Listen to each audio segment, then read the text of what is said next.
So once your sugar is not controlled, it causes changes in the blood vessels in the back of your eyes. It basically makes your blood vessels more leaky. And it happens on a stage process where the smaller molecules start to leak, then the intermediate, and then the larger ones. Larger means we have come to a bleed.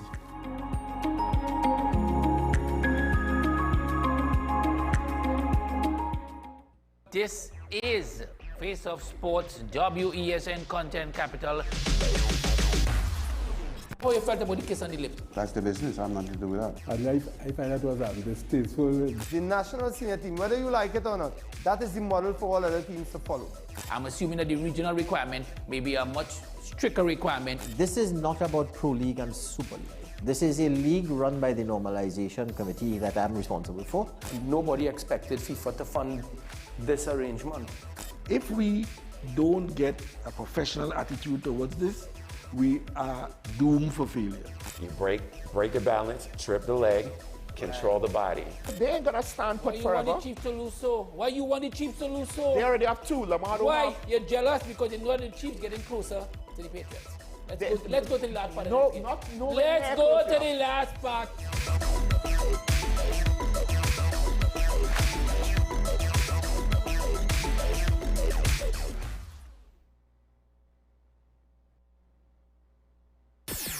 WESN.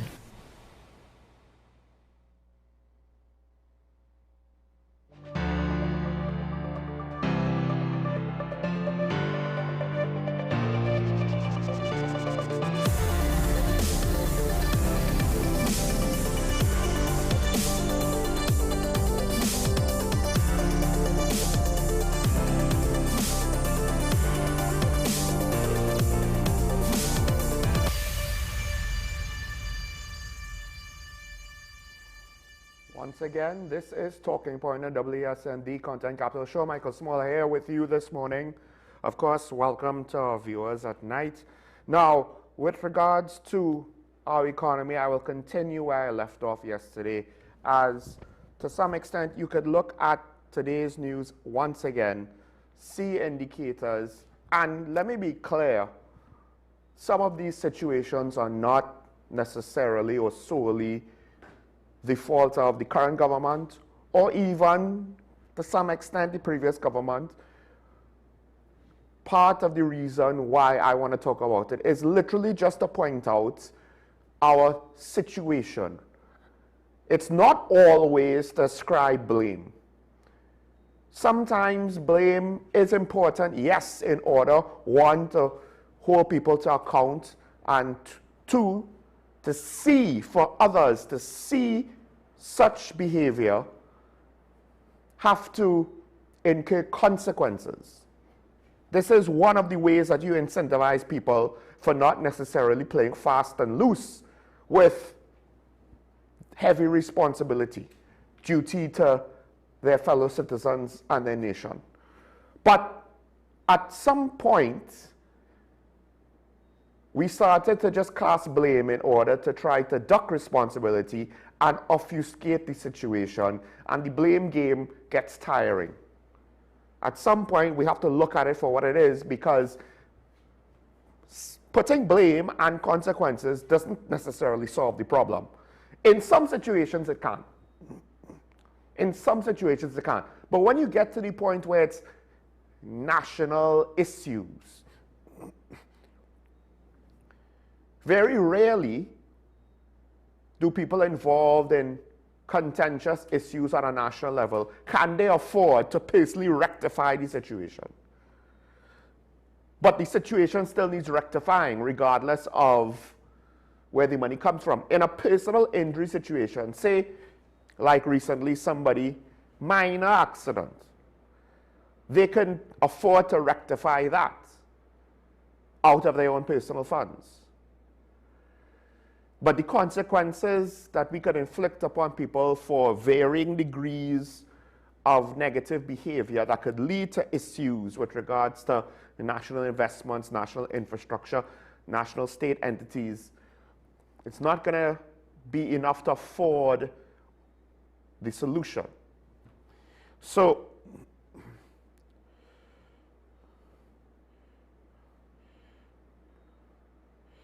apparently there was, because I have never been there, the Eddie Hart grounds, it's somewhat of a central spot. I know a couple people I know like to go there for food at Eddie Hart grounds. They have something similar to what, for those in the West, I assume to see in the savannah.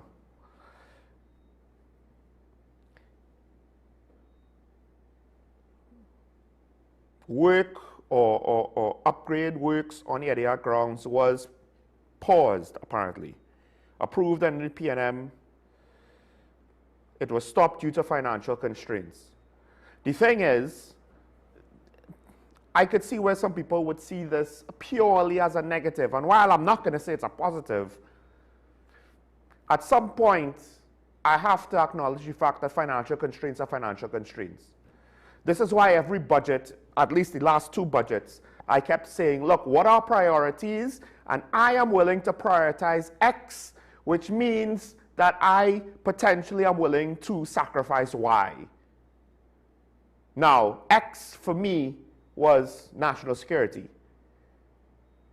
Y is whatever I guess is lowest on the priority list. But dare I say, we don't necessarily see or hear governments looking to tell us what are the priorities and what are lesser priorities. And thus, if necessary, what can be paused or halted in order to ensure that the more important priorities are done. Do we necessarily need a sporting facility, which is also somewhat of a communal facility? Does it need upgrades right now if we could barely afford to keep our schools open? If we could barely afford basic equipment for the police because they're not getting all the equipment they need? If we could afford to keep certain government services running?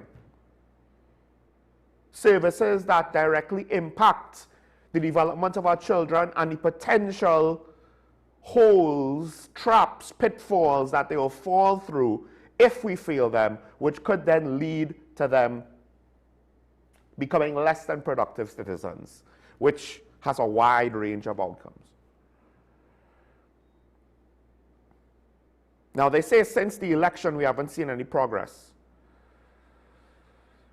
That could be because just the way how the transition occurred, the disbursement of funds had administrative interruptions or pauses. They didn't have approvals and budgeted cash flow throughout the immediate post-election period. Or it could have been that a lot of projects just got the pause button hit. Because of the elections, they needed to review things. It's hard to tell exactly what the motivation is in this situation because, of course, it's probably viewed as a PNM project. But at this point, for something like this, I'm not necessarily looking to beat the government's head over its brow over something like this. There's just so many indicators. The key is, it is one symptom of many which looks to our overall economic position not being strong. And I'm not going to ascribe all of these symptoms to be situations of malice. Never attribute to malice what can be attributed to incompetence. Now, that's not to say also that it has to be incompetence. But as one symptom, and also we kind of take incompetence maybe always to be the most negative interpretation, as opposed to the literal lack of competence, which is not always wrong depending on how things goes. At the end of the day, we elect the officials.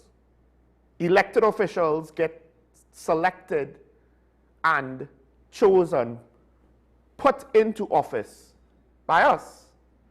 We can't now complain that they lack competencies as though it's their fault when we didn't necessarily go through a responsible decision-making process, if we have buyer's remorse. And of course, with regards to government functions, it's not just the elected officials, it's also a whole slew of public servants. So when I say public servants, I don't mean the entire public sector. It could be a subset of a subset of a subset, because nurses, doctors, teachers are not involved in this decision. Policemen, firemen, Ministry of Sport clerks, they're not involved. Well, sorry, that's a slip up. It's a sporting complex. Random other Ministry of Agriculture, perhaps. Ministry of Legal Affairs. Well, no, he's getting all the land stuff. And they put land under legal affairs. So actually, it's interesting. Who's the line minister responsible for this project? Can't tell anymore. They're moving around portfolio items. I wouldn't say willy-nilly, but they're moving it a lot. I'll refrain from commenting on the recent move of ETEC under the Minister of Land and Legal Affairs, removing it from, I believe, Trade and Tourism. We'll see how that works out. But even if we don't want to ascribe individual situations to the government, you still hold them to account, which doesn't always mean that they automatically do a bad job. You hold someone to account, hey, maybe you discover that they did a decent job. Fingers crossed. But all of the symptoms matter once you go at that high of a level. And even if the government is trying to do everything right, at some point we have to figure out as a population, what is it with regards to outcomes? What will we determine to be acceptable? And this is where democracy is not a simple, straightforward exercise. 1.4 million people, of which I believe somewhere around the line of a million of us, or just over a million of us, are voting age. It might be a million, 1.1 million. That comes with a responsibility to accurately determine who we think is best to move the country forward, to accurately give a mandate of what exactly we want. Have we even communicated actual expectations to the government? Or did we just get a nice campaign promise and took it for granted? Yeah, whatever you said, just do that. Not understanding that even on the best day, the most responsible campaign promises are not guarantees, because at the end of it all, you only know for sure when you get in there and you see what the reality is. And if we don't have clear expectations to tell the government, hey, this is what we want from you, this is what we potentially need from you. First of all, if our expectations are unrealistic, this is where leadership comes into play to manage the public's expectations. But they need a chance to respond to something. Then, once the expectations are reasonable and clearly communicated, we have a much more easier to understand benchmark. But unfortunately, what it's going to be is, for those who will bother, it will be a whole set of individual expectations, which of course makes it difficult to meet, because everybody will have their own expectations, perceptions, priorities. Communicating all of that, of course, is not easy. I get that. But I guess at the end of the day, at some point we have to stop saying it's too hard, we can't do it. It's too complex. How are we supposed to get a consensus amongst our population? We can't agree to anything, blah, blah, blah, blah, blah, blah, blah. At some point, perhaps maybe we need to understand we can't afford to fail at this, but nations can't fail. In human history, there are more nations that have failed than have succeeded. We're just the last set, lucky to be here at a time when nations no longer antagonize nations to that degree. You think there's war now? You know what it's like to live in the 1800s, the 1700s, and so on and so on. At a time when before there were nations, there were different tribes. And warfare was widespread at that level. We don't know that. We live in relative peace and stability. And I guess with that comes taking that stability, that continuity for granted. Nations don't fail. That is the approach that a lot of people take when it comes to government contracts, government work. Government have money.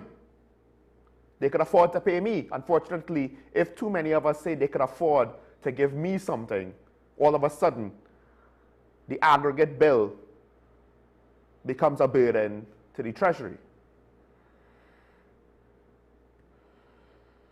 The nurses, apparently, they still have issues with their pay. They're threatening to withhold extra duty services.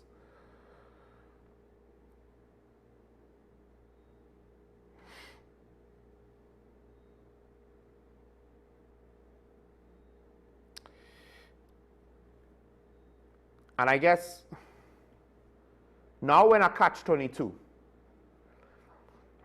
I don't know all the details and particulars of the situation. Yes, there's what's reported, right? But I don't know what's reasonable and unreasonable. The nurses are saying, listen, we need our money. You want overtime? Hey, how to pay overtime. Now, unfortunately, it's a rock and a hard place. They deserve fair compensation for their work, especially if it's a high-stress job. Philosophically speaking, it doesn't make sense to try to pay for cheap nurses. Think about that. Or you think highly qualified people, it should be all about the vocation and they should be happy with what they get? That's a good way to limit the amount of nurses, or sorry, the amount of people that apply to be nurses. Because there will only be so many people in a population willing to do really hard, demanding work that requires technical skills for less than market rates. There will only be so many people. And however many people would have been nurses, you start from there and you reduce the figure accordingly. So why do we want to do nursing on the cheap? The flip side is, can we afford to not have nurses? So then, what do you do if you don't have the money to acquiesce to their demands? Well, first of all, you could do what I said in the previous instance. You have a list of priorities, and you figure out to what extent you prioritize nursing, and if you have to sacrifice somewhere else, then so be it. But at some point, we're going to run into, well, what's a bigger priority? Teaching, policing, nursing, things like that. At some point, we'll run into that. So then what's a government to do? Have less nurses? That has issues. They're already understaffed. Pay nurses less? They're going to be understaffed at some point when you don't have enough applicants and enough nurses staying. We already had nurses leave to go abroad for better remuneration. So I don't know if there's an easy solution for the government.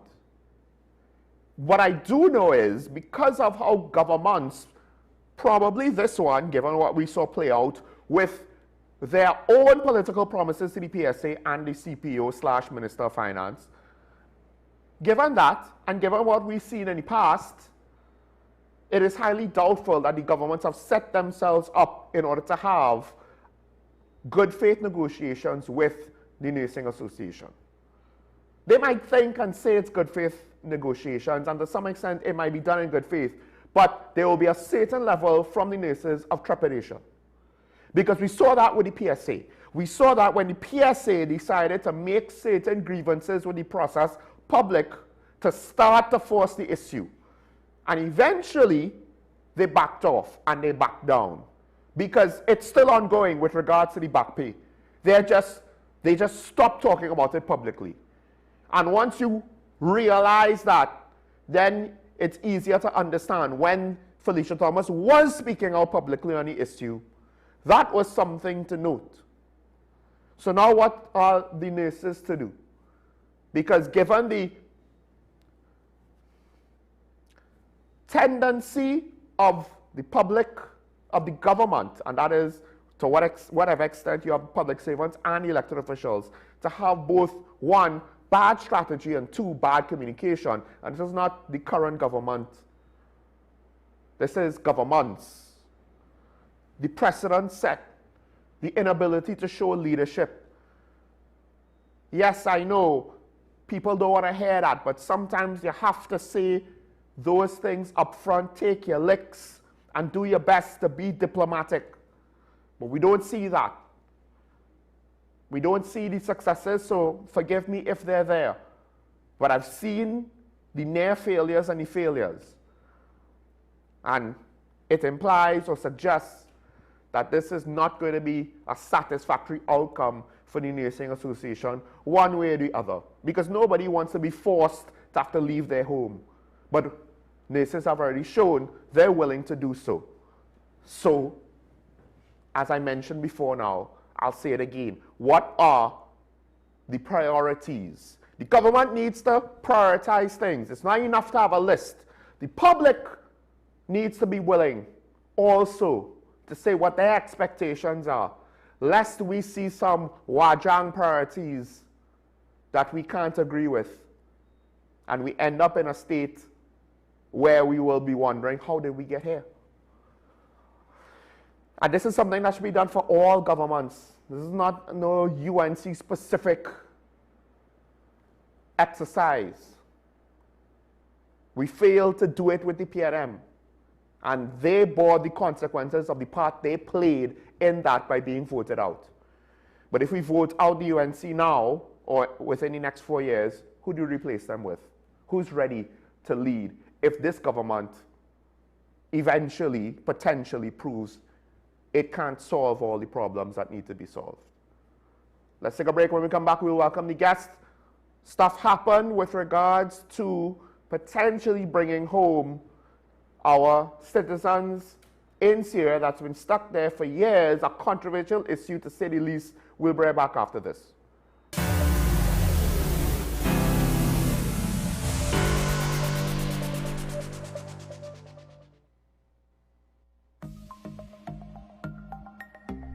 Knowing how to tell authentic is as easy as 1, 2, 3. Find it, match it, search it. Step 1. Find the style number on the tag. Step 2. Match the style number inside the jersey with the number on the tag. Step 3. Search it. A quick Google search of the style number will verify the jersey is authentic when the search results match the jersey being searched. Don't be fooled by counterfeit jerseys. Before you buy, remember to find it, match it, search it. Fan Zone, 2 locations nationwide. Center City Mall, Chaguanas and Movietown, Port of Spain. Nationwide delivery available. Hi, I am Emiliana Beechan and I am a mental health and conflict resolution consultant. Welcome to Mind Matters, the show where we explore the intricate world of mental health and the art of conflict resolution. Join us as we hear from mental health professionals, conflict resolution experts, and everyday people who have transformed their lives through understanding and communication. Mind Matters, WESN Content Capital.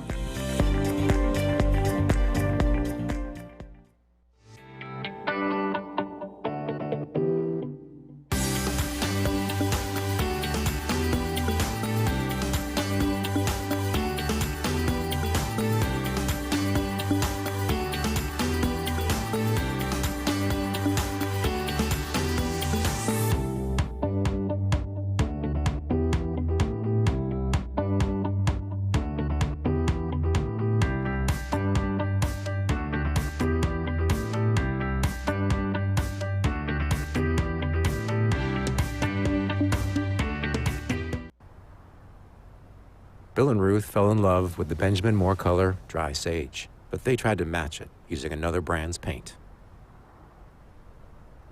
I mean, it's close enough. Almost identical, really.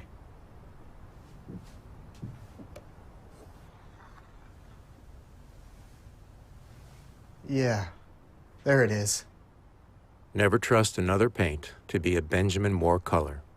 SM Group International Limited, your solutions partner for the latest innovations, brands, and competent staff to meet your needs. We provide products and services in the following divisions: executive services, event rental and services, power and heavy equipment, construction and property management, food and beverage, aggregate and sales and distribution. Check out more on our products and services at www.smgrouptt.com. Contact us at 221-7445 or email at info@smgrouptt.com. We are SM Group International, your solutions partner.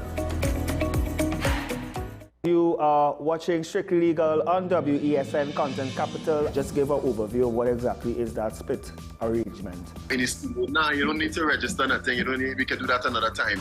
But then it becomes a hit, and then everybody starts to want to claim. The laws that predate many of the independent countries' constitutions are going to be those colonial laws. We know there are an infinite amount of circumstances that would lead to a murder. I have a great idea and I have a great concept, but until it's actually expressed, it does not become intellectual property. Accomplishments or targets of a forensic accountant is to quantify what may have been lost.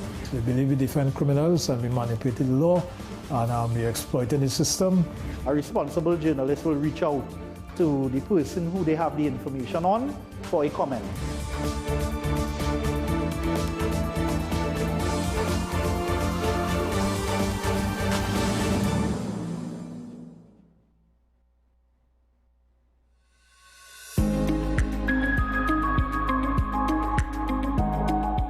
So once your sugar is not controlled, it causes changes in the blood vessels in the back of your eyes.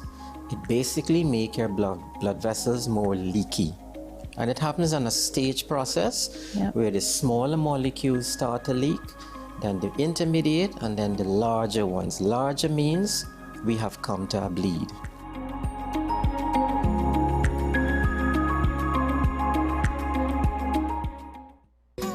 Take some time for yourself or spend some time with the family at Sandy Point Village Hotel. Enjoy our various studio and suite apartments, self-contained with their own kitchenettes and Wi-Fi. We also have our famous 100-foot swimming pool and our beachfront restaurant, the Steak and Lobster Grill. And our location in Crown Point puts us near the center of activity from the nylon pool to the local nightlife. Call us and make your reservations at 639-8533, 389-2378 or email us at sandypointvillagehotel@gmail.com. This is 10 Questions. I'm Andy Johnson. The distance from where we should be in the world in going forward on our commitments with climate change. The effects of climate change that cannot be accounted for. It's called loss and damage, and we're seeing loss and damage happening so much more in this decade and the previous decade. The principal term there was this question of the correspondent banking issues. That is why we're trying to build capacity with this country here, Trinidad and Tobago, and other countries in the region. Man is not showing any signs of stopping or even slowing down. More than half of the forest in Trinidad is already gone. All the plants and all the animals and all of the nice clean water and fresh air and everything had to be on this planet for humanity to have a chance. We have small change when it comes to countries that can take decisions, and when they speak, the world listens. The General Assembly is a very democratic forum. And Trinidad and Tobago has the same vote as Canada, in spite of the obvious difference in size.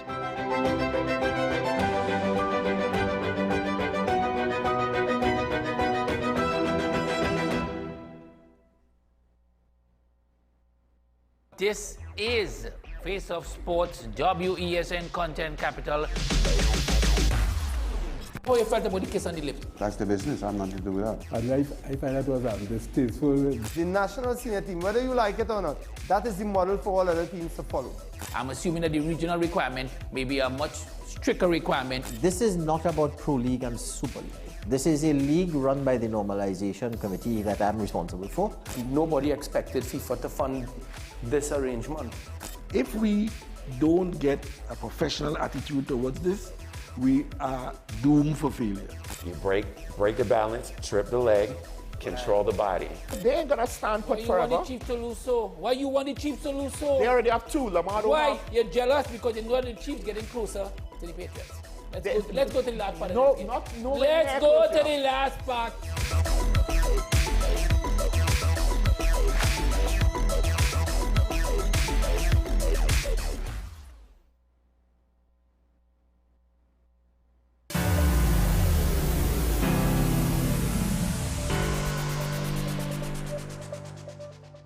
I'm back here and talking about WESN, and one of the ongoing issues that we have covered on this show from almost the very beginning, it's an issue that is somewhat controversial because there are strong opinions, I believe, on both sides.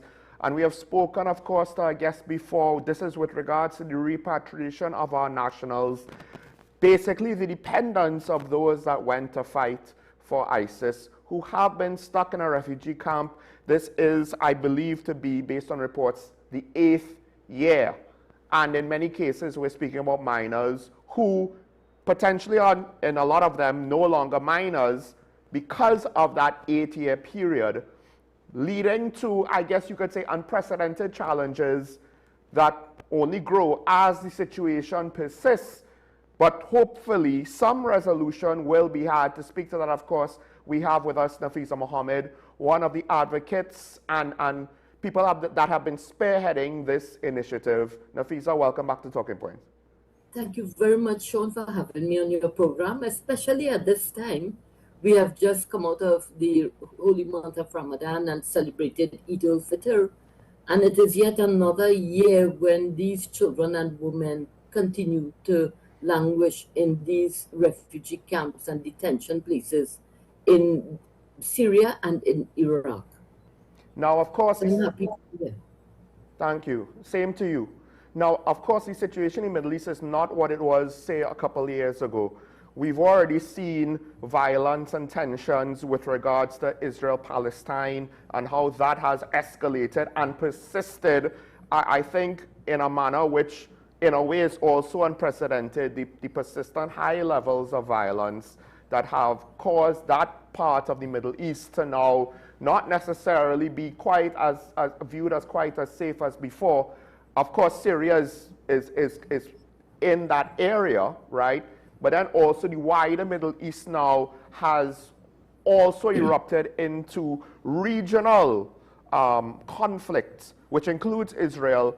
And while, again, Syria is not necessarily directly involved, one can't help but be a bit more concerned that any amount of further instability could have negative impacts on what's going on, particularly since, of course, a lot of the authorities in the region, their attention is probably going to be elsewhere. Things could slip through the cracks for refugees who we'll kind of take for granted, and by we, I mean like the world, because they've been there for so long. You know, I mean, they're fine. We have to worry about this thing. Oh no, who knows what could happen, what might be neglected, what might go wrong. What is it with regards to recent events that might have you and the people who work with you, and of course the families of the individuals over there, the concerns over that, and of course the women and children over there, the concerns over what's going on regionally? This is why I'm happy for this opportunity at this time, because with what is the turmoil that is happening in the Middle East at this time makes it even more compelling for us to intensify our efforts to ask those in authority to help to do their part in repatriating these children and women, because there's a lot of uncertainty. In the last few weeks, we have been receiving a lot of SOS messages from some of the women who are in, you know, we have had some measure of communication. In some instances, they are allowed, you know, to have communication from time to time with relatives. And with the uncertainties that are existing at present, it is my fervent hope and wish that the government's interministerial team that was appointed since the 2nd of July 2025, that they will please, you know, collaborate with us and allow us to help in expediting this repatriation. In fact, very early this morning, I was receiving some information that suggests that those citizens, they are all nationals of our country. We cannot escape the fact that they are citizens of Trinidad and Tobago. Even those who were born over there And there are some children who were born in the camps, during the period of the detention, or during the period that they were there from since around 2015 to now. We have counted about 33 children who were actually born over there. In most instances, the fathers and the husbands of these women and the fathers of these children, they have been killed. So it's basically the children and women that we are focusing on. And from the recent changes that have been happening in Syria, to begin with, the government changed. And Mr. Bashar, I think, is the name of the new leader. And a few months ago, we saw where there were some agreements that were entered into between the United States of America and the new Syrian government. Now, these changes are having implications for the places where our citizens are, and it is incumbent, in my view, in my respectful view, for the government to take more decisive action. We know it's a new government. We do not even know who the diplomats are with respect to that part of the world, but these are not really being dealt with through the normal channels of diplomacy. There is an administrative authority that governs that manages the Al-Roj camp in northeast Syria. This is where the majority of our citizens are. Most of the women and children are currently being detained in the Al-Roj camp. And that is administered by an administrative body. It's called the Rojava. It's the Kurdish name for Kurdish majority regions of Syria, and is still commonly used to describe the wider autonomous region, which is officially known as the autonomous, it is the Autonomous Administration of North and East Syria. And this basically is the highest political administration of what is known as the Syrian Democratic Council. And there is a unified military force known as the Syrian Democratic Force, the SDF. Now, so this military force that is administering that part of the region, the Al-Roj camp is in the northeastern side of Syria, in a province that is called the Hasaka province. So the coalition that has been administering the affairs there, the US military has been playing a more significant role in that administration, because there has been an ongoing dispute with the Kurds and the Turks on the ground. And the US military has been making a significant contribution in maintaining some measure of peace and stability in that area. Recently, we were informed that there are now agreements that the Americans are going to be withdrawing from those areas in the not too distant future. In fact, our people are saying it may well be within the next month. And hence the reason why we are urging the government to deepen the dialogue and the discussions, because we have shared information with certain members of government. In fact, we were very privileged to have had an opportunity, based on our interaction with other countries that have repatriated their citizens, particularly the Swedish citizens were returned, and from their best practices, they have had a very successful reunification and reintegration process and training. So we have been looking and developing our plans accordingly based on the best practices around the world. And what we gather is that with the current arrangements, we were able to actually have some dialogue with officials from the US State Department. We had a virtual meeting in October of last year. And we know that there is that willingness and that there is that support that is on the ground, especially from the military agency known as CENTCOM. CENTCOM is based in Florida in the USA, and since 2020, we have been following their records, and they have made it public that they are willing to assist countries around the world to help in getting their citizens out of these camps and getting them home. So we know that there is that measure of support. But then it is for our government to meet and to discuss with the authorities, with the U.S. authorities, this repatriation exercise. The logistics of the repatriation is an aspect of it that we have discussed with experts in the field, and we have shared our thoughts with some persons who are currently in government, and we are hoping that they would drill down the plans that we have been sharing with them based on our years of being involved in this advocacy. The CENTCOM successive leaders from 2020, there was General Mackenzie, who we have the article where he said they will help countries to bring out the people and bring them to whichever country they need to get them out to. We know that right here in the Caribbean region, there has been a Caribbean citizen who was extracted and brought home in a very dignified manner. And what is it? What will it take for our Minister of Foreign Affairs to discuss it with that particular government and to share the best practices and to engage in the necessary dialogue? And you will get the support that is available at the ground level to help to get our citizens out. We have provided the government with a verification bundle, which is made up of a list of all the children and all the women, all our citizens who we know are over in that war zone area. We have shared that information with the government, providing passport biodata pages. We have provided birth certificates. All this information was gathered with the cooperation of the relatives. I am not a relative. Mind you, I understand there's someone who carries my name, but I'm not a relative.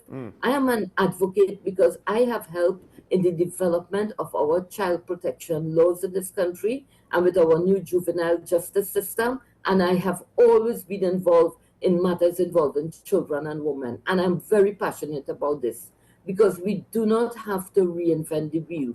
We have a children's authority that the years when the law was being developed, I was an integral part of the Family Court Committee. The current Attorney General was the Attorney General who presided over the opening of the Family Court when the recommendations were accepted by the then Cabinet in 2003-2004.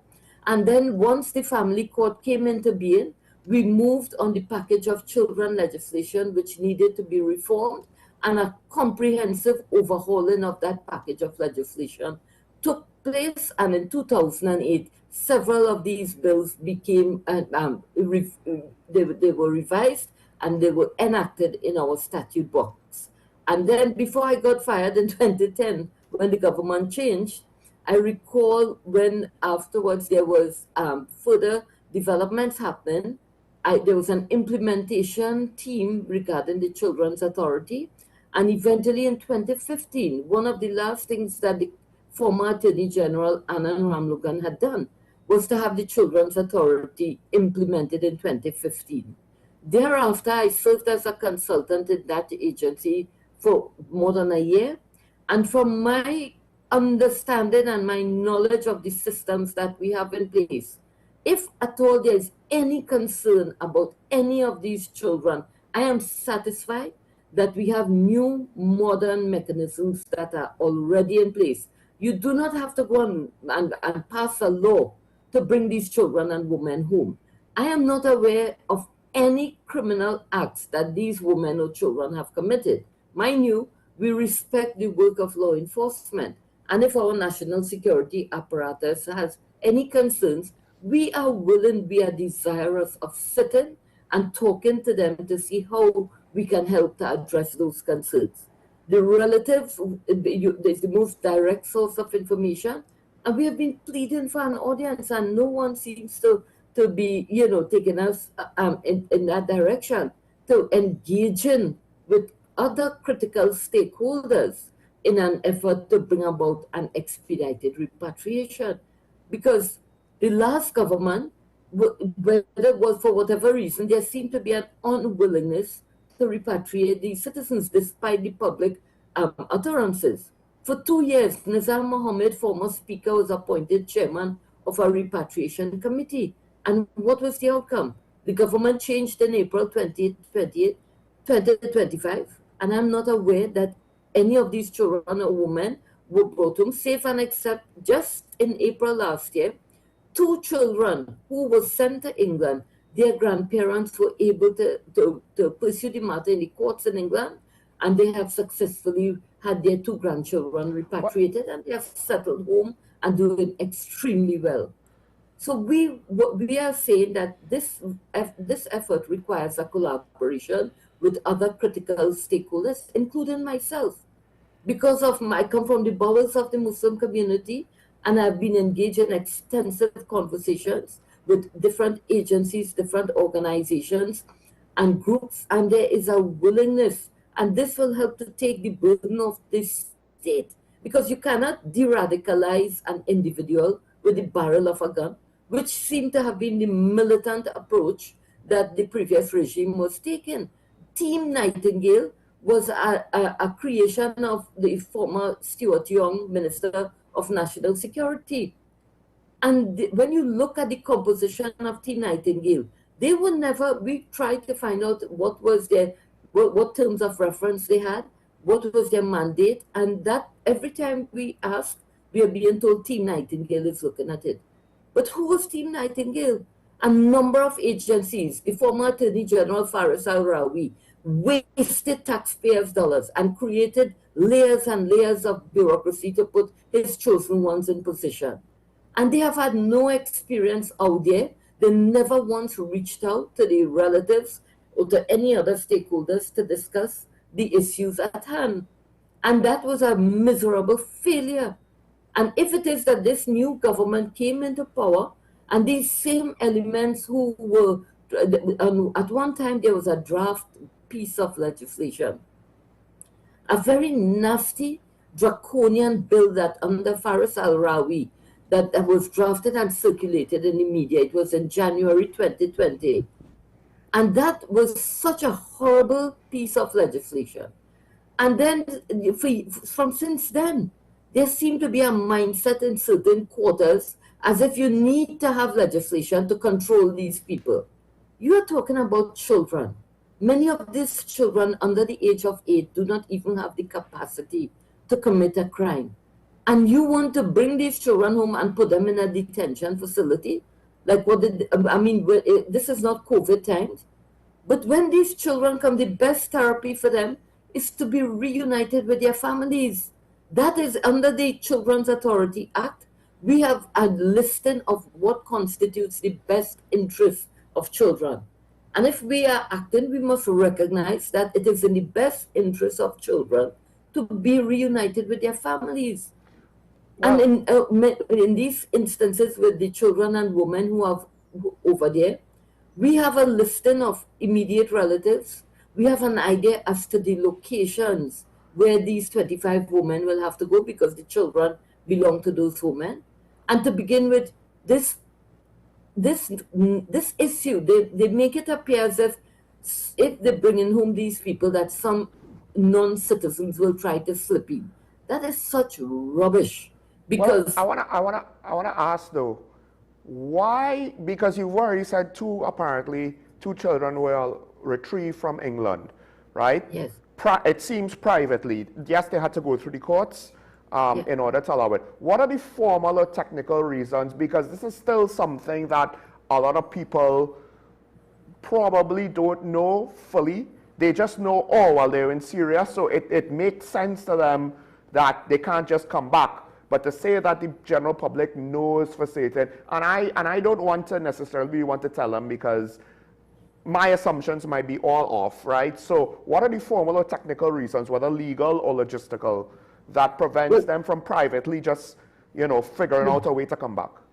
Sean, the biggest issue we have had is that they have no travel documents. Remember, these children and women ended up in a refugee camp. They are displaced citizens of our country who are in a refugee camp. When that war on terror was taking place, we all know that since 2011, there started to be a civil war in Syria. And however the recruitment exercises were going on, the push and pull factors, we have had empirical data and research. We did research and gathered the data, and we have an idea and we have shared it in terms of the the reasons why some of these people went up. And there was this whole notion of the creation of an Islamic state and the reintroduction of the caliphate with Syria and Iraq, coming together. And that was something that was like an inducement that caused many of these families, the men, I think it was about 40 men we think, who would have taken, in many instances, their wives and children and went up there. Some of these women did not even know what they were going up for. However, we have gone past that. And when in 2019 is when we started to get information from relatives, because the International Red Cross started to contact some of these families. Because what had happened then, there was the last war in Baghouz, where over 70,000 children and women fled into what was then known as the Al-Hol refugee camp in the northeastern part of Syria. And we started to get reports that amongst them were citizens of Trinidad and Tobago. That is when I became involved. I was invited to a meeting and I met one or two of the relatives. And when we drafted the first letter, it was in the context of 3 women and 15 children. And as word started to spread around, more and more people came forward, and I have met several of the relatives now, so that we now have a list of 72 children and 25 women. And in fact, Sean, when we were gathering our data over the last year or two, some of these children, a child is somebody under the age of 18. We know now that 1 or 2 of the boys have reached, they're not teenagers anymore. 1 or 2 of them may be 20 and 21 years of age. So what has been happening is that having fled in, they haven't been deemed to be displaced citizens. In order to get them out and bring them home, you have to have some travel documents. And this is where the government has failed miserably, because through the immigration division, there is a particular matter that is currently before the courts.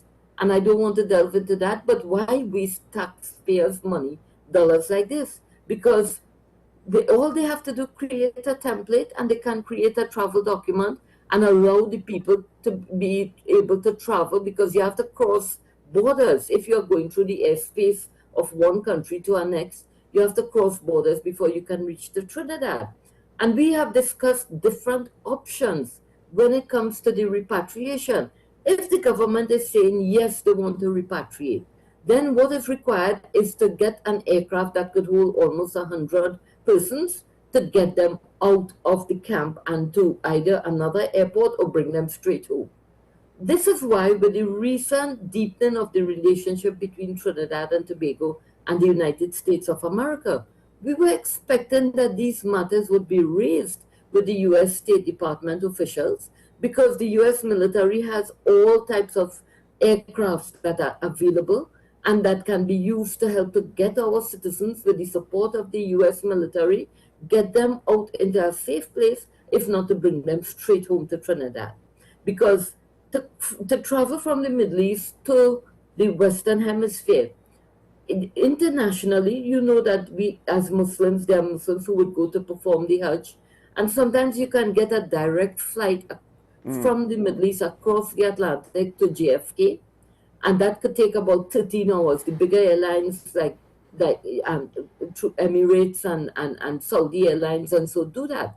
Turkish Airlines is the one airline that comes and lands in Panama. It lands in the United States and South America.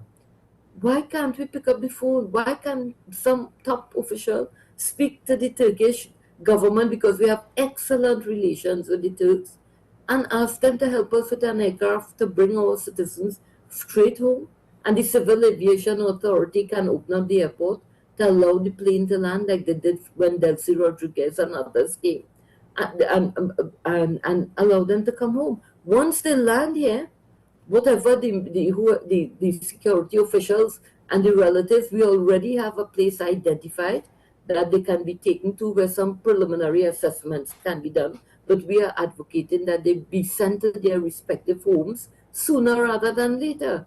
And once reunited, we have documents signed by the relatives, and they are willing, when their children or whoever comes back, to get them to commit to working with the state agencies, because to do an assessment, and the approach we are recommending is a multidisciplinary type of assessment to be done on each person, each of those adults, and to a large extent the children. And that will determine what type of interventions may be needed for their reintegration, if any kind of, there might be post-traumatic stress disorder. In fact, there's a plan, and I was very happy that it was circulated on Sunday and the newspaper published it yesterday. That is a reintegration plan, a revised plan that we have shared with officials in government and with the national community. And it consists of a program that we had people some years ago, about 3 or 4 years ago, who were trained from within the Muslim community. They were invited to participate in a training program at the U.S. Embassy. And the program they spoke about there was called the Psychological First Aid Program, which is an approach that takes into account the possible types of psychological issues, and so that these children and women may have at this time. And from there, with that program, we have a lot of volunteers. We have professionals. I know from the San Juan Muslim Ladies Organization, we have a very prominent clinical psychologist who's very instrumental when we were developing these plans, because we had professionals who assisted us, and there is a cadre of people willing to assist and collaborate with the state agencies in their reintegration. We do not want to burden the state. We have a lot of volunteer groups and organizations. One of the things, though, that I think is unfortunate is it seems as though, yes, there's a certain amount of dialogue publicly where the advocates make a request, the politicians publicly say, okay, fine. Now, one of the things that I fear is, and I don't know to what extent it exists and persists, the public sentiment over this issue is not clear to me. Can you speak to what kind of feedback you've gotten from members of the public? Because I fear the politicians might think that there are a lot of people that don't want this to happen. I know that a lot of my callers, it wasn't, let me not say that, out of the people who called on this issue the last time you were on the show, right, it wasn't a large number of callers necessarily, but the callers, they did have those trepidations, and they were very absolute in their position, let's put it that way. What could you say to that with regards to public sentiment as far as you know it, and to assuage those that do have fears? Sean, we have tried hard to keep the politics out of this issue. It's very easy for politicians to want to twist it around and turn it into something that is not, it should not be like that. Because at the end of the day, we have always said this is a humanitarian crisis of immense proportions. We have never had to deal with this in our country. But when you have children and women who are involved, we need to really make an effort to take the politics out of it. You will recall, it was only after in March 2023 when the Human Rights Watch is the largest, most reputable international NGO in the world that deals with human rights issues. And they actually came into our country and presented a report to the then government, because the last government was deliberately avoiding this matter. I am yet to meet the former Minister Fitzgerald Hines to ask him what was the issue and why were they blocking this repatriation. And it was only when the Human Rights Watch came here, the government was a bit insultive to them. In fact, the then Attorney General Reginald Armour, senior counsel, who I know very well, and it was very disappointing to me with the cold response that they got.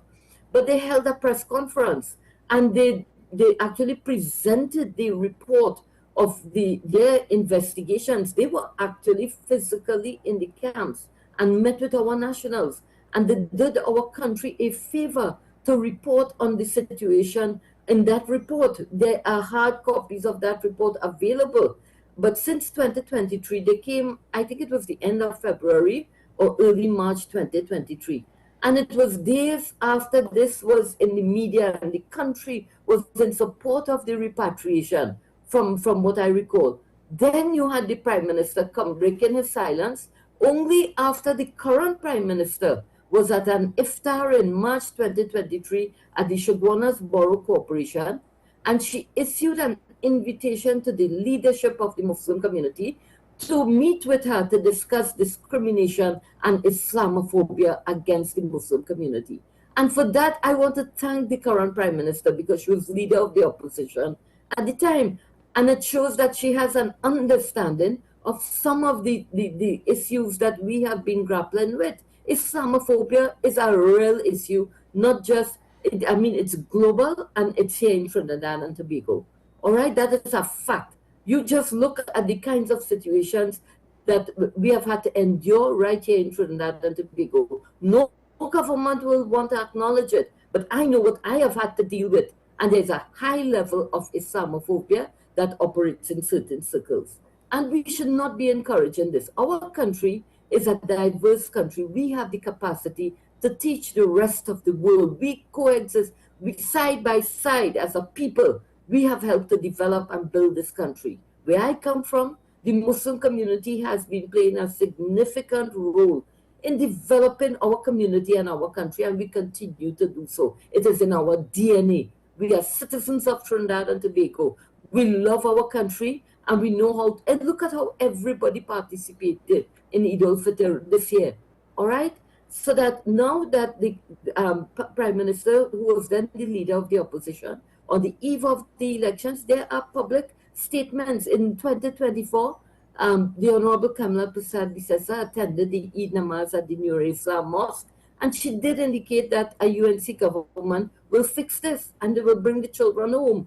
When in the eve of the election, some politics was playing out, I remember former Speaker Nizam Mohammed saying no repatriation, no vote, and then that little banter between the then leader of the opposition, indicating again that they will bring the children home.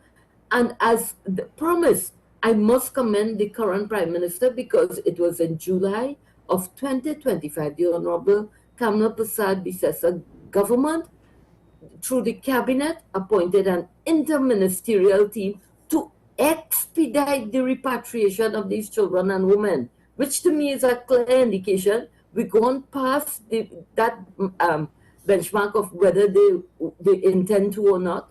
To me, they have committed to repatriating the children and women, and it's about expediting. And hence the reason why this dialogue, with the way how things are so fluid in the Middle East, we are asking for an intensification of the dialogue and collaboration to help to bring them home sooner rather than later. And in terms of cost, we know that the government came in and met at a bankrupt treasury to a large extent.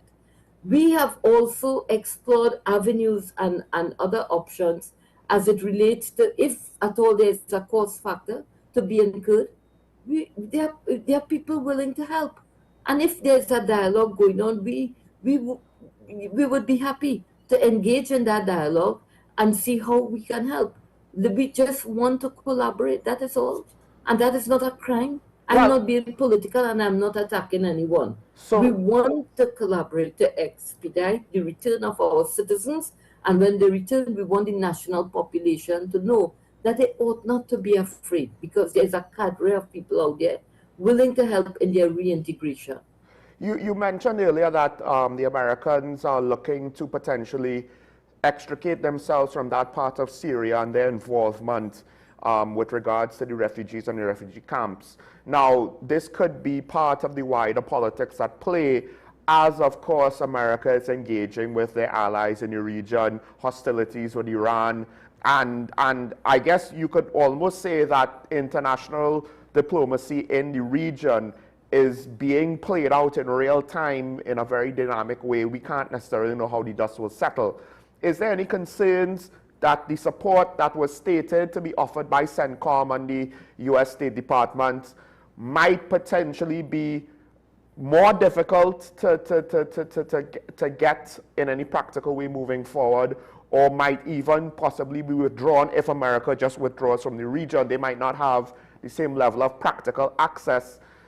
Does that put a time crunch directly on the situation that otherwise might have made it more tenable So it basically that, as you said, it needs to be extradited because of it. Is there a time crunch now?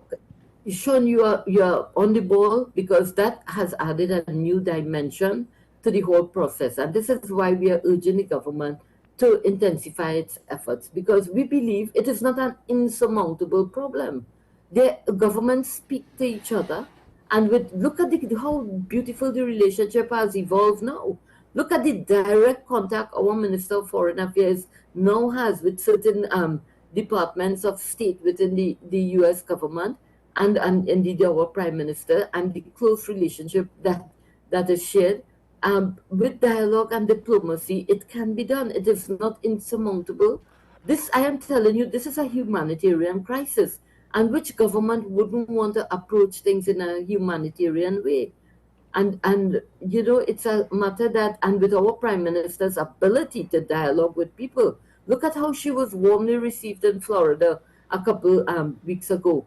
And President Trump, I mean, people might find it to be trivial, but I felt very proud to know that our leader got the kind of respect from the largest powerhouse in the world, whatever the other issues and circumstances may be. And mind you, there's another chapter and verse. But at the end of the day, through dialogue and diplomacy, when our Minister of Foreign Affairs returned from the UAE in December, look at the type of relationship, because I think a minister from one of the governments there came to our country. They were present in Tobago for the at the TH's swearing, and we have had a closer relationship being built with the Arab countries, which is excellent. It can only help us. We have an excellent working relationship with the Turkish government, and President Erdogan is known to be a humanitarian. I wish our Prime Minister or our Minister of Foreign Affairs could pick up the phone and ask President Erdogan to help to transport our people back home. You never could tell. Who knows? It might be possible that they will do it as a humanitarian effort. We are centrally located. We are strategically located between that part of the world and the Western world. And we have dealt with situations in the past. We are known. The Pope came to our country and admired us and referred to us as the rainbow, a rainbow society, and that is who we are. We can teach the world some lessons too, and this is the time. And to expedite the repatriation, there's need to engage the different agencies in dialogue urgently. My fear is that, because I always said, after visiting New York a couple of times and seeing what passes as integration there, where you essentially saw different cultural groups kind of siloed off in a way. Yes, there was interaction, but it didn't seem quite as much integration as you might see here in Trinidad and Tobago, right? And even Tobago now has become more and more multicultural and integrated as they've gotten more and more new immigrants, right? And TNT has absorbed both Trinidad and Tobago foreign nationals to various levels, I would think successfully, and our own population is multicultural.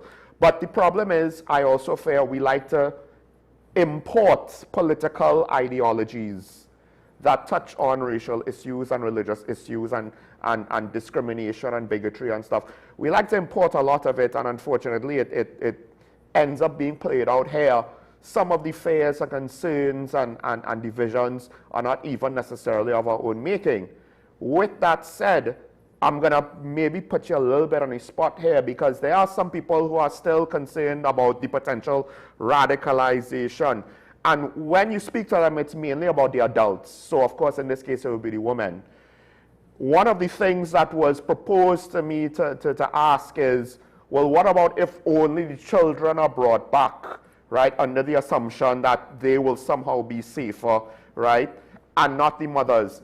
But, of course, speaking to you, the flip side is the children, those who were born over there, the actual issue with regards to travel documents and the like is probably even more difficult with those children, because essentially we don't have any sort of records of them over here, so the verification process is technically more complicated than the mothers who you know, I would imagine have records of them being TNT nationals, birth certificates and the like, at least at the time that they left. So it's a technical issue, but of course it's also essentially people are saying, well, because of my fears, let's split off these families and remove from the children's lives the one parent that they have left. And there's a part of me that doesn't, I'm not entirely sure people really understand what it is that they're proposing. Sean, that is a very backward way of thinking, because I've heard it. It's a lack of understanding that as between parents and children, you don't go work deliberately to separate children from parents. We who are trained in family law matters, we always strive when it comes to situations and whatnot. You want to ensure that family unity remains intact. And anyone who is advocating that you just bring the children, separate them from the mothers, any mother will fight tooth and nail to protect their child. And in those circumstances, I would hate to think that there are those who feel that that is how it should be done. These children have already been through a lot of trauma. Some of them witnessed their dads being blown up to bits with what was going on there. And their mothers, they are in a detention facility. We have enacted the Children's Authority Act. If you look at that act in Section 3, it says that one of the objectives of the act is to give effect to the Convention on the Rights of the Child. So it is backward to go in that direction, because if we have subscribed and we have signed and ratified the Convention on the Rights of the Child, and we have enacted domestic legislation to give effect to the Convention of the Rights of the Child, one of the rights of a child that is enshrined in that convention is the right to family life. It is enshrined in our Constitution. You go to Section 4 and 5 of the Constitution, it's a fundamental human right. And therefore, for the state officials to be advocating that, it shows how contrary they are being towards the laws of the land. And it is my respectful view that in terms of the unification, we have laws that are in place. One of the, as I said, Section 3 of the Children's Authority Act says that one of the objectives is to give effect to the Convention on the Rights of the Child. Article 12 and Article 22 of that convention actually spells out the situation as it relates to displaced persons. These are our displaced nationals. They are displaced mothers and children, and they are in need of protection. You don't persecute them. We have a duty to protect them. And therefore, for those who might be concerned that you're bringing all, the number sounds a bit daunting, but it's 90-something, but most of them are children. You want to tell me you are so afraid of children? You want to control them with what? The barrel of a gun? And to go and lock them and detain them and do further damage to them? When we have a cadre of people willing to help in their resettlement, they are children. They need protection. We have to approach it. You have to look at the best interests of the child. We have agencies. If you want to monitor how they are settling to ensure that they are not a threat to the society, this is where the Muslim clerics have to become involved, because you cannot de-radicalize someone with the barrel of a gun. I grew up in the El Socorro community, which is the place where, as a child, as a young girl growing up, the battles for the rise of Islamic fundamentalism were happening right here. There might be ideological issues that differentiates us with the various groups and organizations. I come from a very traditional, moderate Sunni background, okay? But I understand the struggles. And we have come so far in our country. Within the Muslim community, there is so much diversity, and we all promote peaceful coexistence. In all religions, you have radicals. And you know what? One thing I'm satisfied about, we do not have violent radicals amongst us. They are not that type of radical that the Western world has been portraying these things to be. We have to recognize we are a sovereign country. And our society, we have had our own struggles. And that is a struggle I understand, because I've been in the midst of many of the issues. But we have come a long way. We have come too far to turn back now. And we have a measure of support within the Muslim community. There are more than 50 Muslim groups and organizations. And the majority of them have already signed a document indicating their willingness to support the repatriation. I have counted 10 geographical locations where these mothers and children will have to go back to. And I can call it out. 3 of the families are from Diego Martin, 1 is from Belmont, 1 is from the Beta, 1 is from right here in Barrett area, 1 family is from Kelly Village, 1 is from Warrenville, 1 is from Londonville, another family is from Couva, Claxton Bay, and then Imam Nazim with the Booth Jamaat is about 11 members of his family who are mainly in Iraq. So that it is not as though it's going to be spreading some kind of, strange ideology all over the country. And we in the Muslim community have a responsibility too, and we will help. We want to help, to collaborate, to ensure that there's a smooth and dignified repatriation, reunification, and reintegration. I mean, as you said that, I think I might not necessarily portray this well enough, but on some level, for the people of Trinidad and Tobago to understand, yourself and members of the Islamic community are essentially saying, look, we're going to put our reputations somewhat on the line. This is how strongly we believe in getting this done. We believe that this can be done successfully, that there will be relatively no problems, and we're gonna be upfront about this and be, take the lead on this, and not necessarily ask the government to solve all the problems for us, but we'll do it ourselves, and trust us.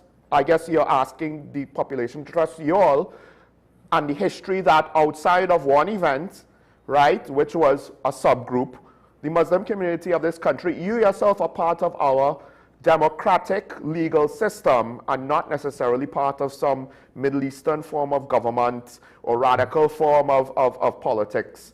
You yourself are a participant of our democratic systems, both as a lawyer and as a senator or parliamentarian. So to trust you on this, does that essentially kind of sum it up? Well, it's not about me, but I must thank you for recognizing that many of us who are involved in this, we want to see, we all live in this country, and all we're asking is for the opportunity to continue to collaborate with the state agencies. We recognize national security has its role and will have its concern. We even went so far and we met with the special branch in this country to see what are the concerns, if there are any concerns, and how we can help. And I can tell you that dealing with the families who are involved, I mean, you have very decent, respectable families. One father told me on the phone, he said he has a house where he has had his business operating. If his daughter and his 4 grandchildren come back home because the father has been killed or whatever the case may be, he has a home for them to return to. Most of these people, I think there were just 2 or 3 of the women who may have had some issue with their accommodation from our survey. And even those with some limited needs, those issues have been ironed out. And I think that some time ago, some relatives received some calls because it looked like, I would like to assume that some verification has been happening behind the scenes based on the information that we have shared. So that in the respective communities, you have NGOs, you have faith-based organizations, you have civil society groups that have already indicated their willingness to help. And we have a cadre of people, doctors, lawyers, nurses, you name it, psychologists, and there are people willing to help in the reintegration. Well, I guess one of the things I always say is a principle has to be applied across the board, evenly, always, consistently. Otherwise, it's not a principle. Otherwise, then it's just a preference, right? Principles at times are inconvenient to whatever our sentiments are in the moment. Principles like innocent until proven guilty. We already have an issue with regards to our criminal justice system that I guess people, it just makes them warier when they see those issues and think, oh my gosh, how could we handle this new complex thing that we've never had to handle before? But at the same time, as I have said, and people have been annoyed with me for saying it, the standard is the standard, innocent until proven guilty. As you pointed out, you don't know of any actual crime that you could say any of these individuals did to say we need to have evidence to suggest we should be afraid of them coming back here. So I guess I'll close with this. Do you think on some level this is a test of our society? Because multiculturalism is never, well, you accomplish it and you move on. It will always be tested because different cultures have different perspectives. Different perspectives leads to different opinions, and those opinions will clash. They will clash again and again and again and again. And multiculturalism is not just having the different cultures, but actually what do you have in place with how you treat with the differences on a consistent basis. And we could say how things were in the past and take for granted how things will be in the future. And the future is built on the results of various instances that will test us, whether we are ready for the test or not. Life happens that way. Do you think this, now 8 years in, when you think about it, some of them have grown to adulthoods, this is potentially a test of our society? And my fear is not if they come home, but rather what might be the consequences if we fail the test, whatever that may look like. So, Sean, we have at least 5 children I'm aware of who have been returned from that part of the Middle East over the last couple of years. There was the story of Tanya Peters. It was aired on television, where she divorced her husband when she realized what was happening. And she took her child and she was able, I think Gary Griffith was the minister at the time, and she was brought home. That child was admitted in school, and there have been some issues because of bullying and whatnot. That is one aspect of it. The 2 children I told you about, they are successfully reintegrated, attending school. There were 2 children that were brought back home, I think that was in 2018, 2019. And those children have been excelling in school. They had, one was in St. Mary's College, I think. One was going to a school in Maribel, and they're very well settled and adjusted. And I think that we have it within our DNA in Trinidad and Tobago to teach the rest of the world how to do it, because we are, with our diversity, our multiculturalism, we are a unique society, and we have the capacity to be able to be more progressive and more, in keeping with the times rather than going backwards. What is the sense that you have enacted all these new child protection laws? We have a new juvenile justice system. There is the judgment in the case of Mark Sipasad. Mark is a child who was charged for murder, and he got killed eventually. But that judgment, Justice Kokaram, who just retired from the Court of Appeal, went to tongue and set out our new juvenile justice system in keeping with international best practices. What more can you ask for?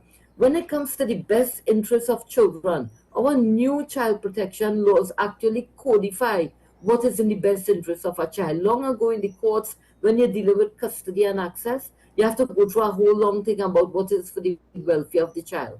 Today's language is to refer to it as the best interest of the child, as evidence in the treaties and conventions we have signed internationally. So we have been keeping up with the rest of the world, and therefore it is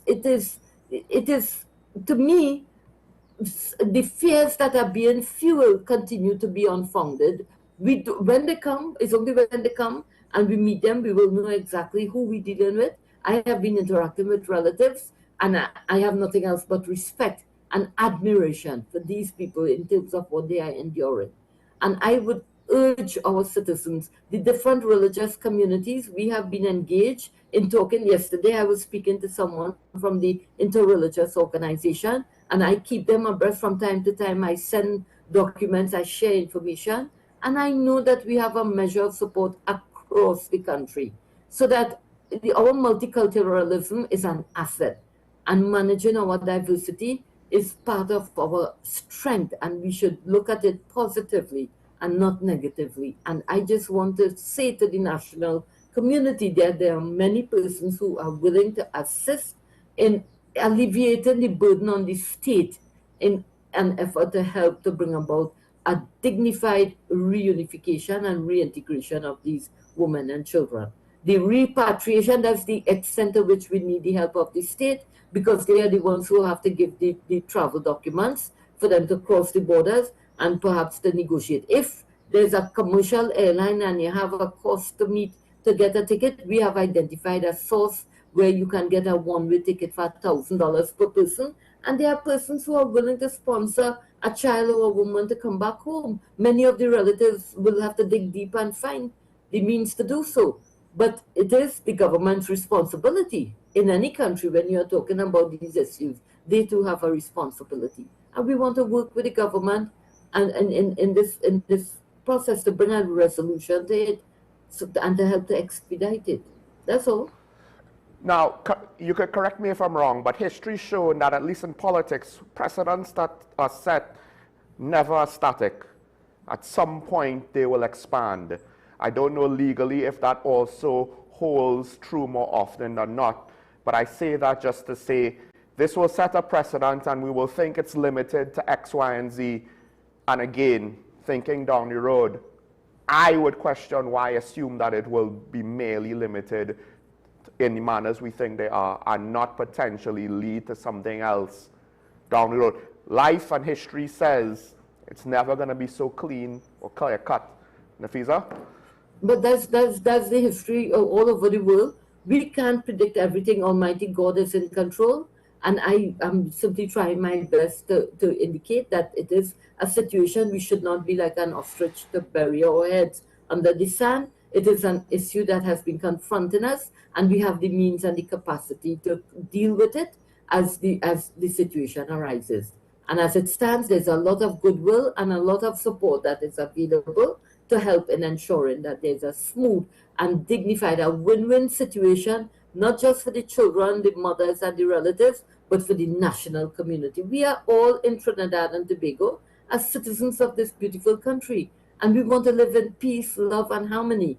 And at the end of the Ramadan period and Eid al-Fitr spirit, I am very happy that I've had this opportunity to speak to you so comfortably, Sean, on this matter. It involves children and women, and my belief tells me if you help an orphan in this life, I mean, there are immense rewards. Money can't pay for that.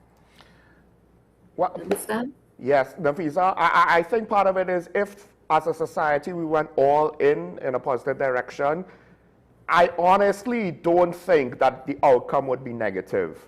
But you could apply that to a lot of the issues that we have, and unfortunately, that's the challenge of trying to get a democratic society to move in one direction. Thank you for joining me once again to continue updating us on this topic. It's been 8 years, and a part of me doesn't even know what to make of it because this is so unprecedented for our little country, our little nation. But I hope that you get some positive news soon. I, for one, and I guess it's no secret, do want to see them brought home, but that's my personal beliefs. We'll see what happens. Nafisa, thanks once again. Thank you very much, Sean, for having me. Folks, this is Talking Point on WESN. We'll take a break. When we come back, we'll open phone lines. You could call in and say if you agree or disagree. I understand that it's a contentious topic. I can't necessarily fault anyone or give any guarantees that, no, it'll be fine. You shouldn't necessarily believe what you believe. You could call in, give us your perspectives on the matter. Don't necessarily wait for me to get somebody to speak on a topic. You have perspectives of your own. Give them. Yes, I know. Yes, I know sometimes things get a little bit heated. But in the long run, that's okay. Passion is fine. Once it's not always out of control. But we take the break. When we come back, we'll continue the conversation. Stay tuned.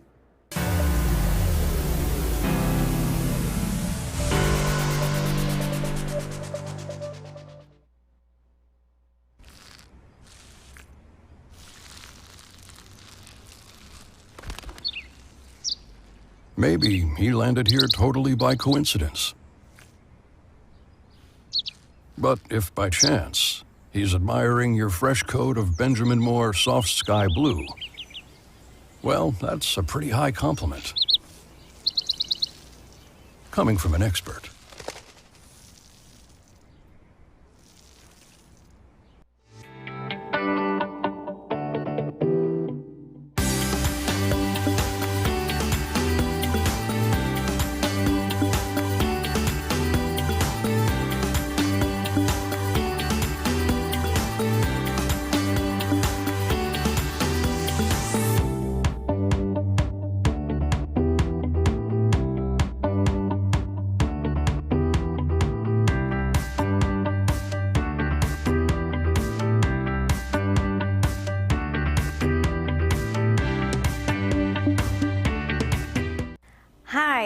am Emiliana Beechan, and I am a mental health and conflict resolution consultant. Welcome to Mind Matters, the show where we explore the intricate world of mental health and the art of conflict resolution. Join us as we hear from mental health professionals, conflict resolution experts, and everyday people who have transformed their lives through understanding and communication. Mind Matters, WESN Content Capital.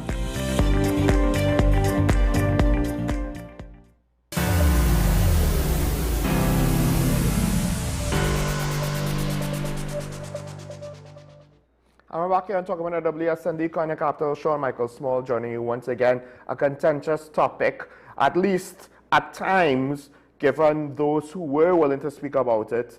The last times that we've brought it up here on Talking Point, I don't necessarily know for sure if I could say what the national opinion or consensus is on the matter.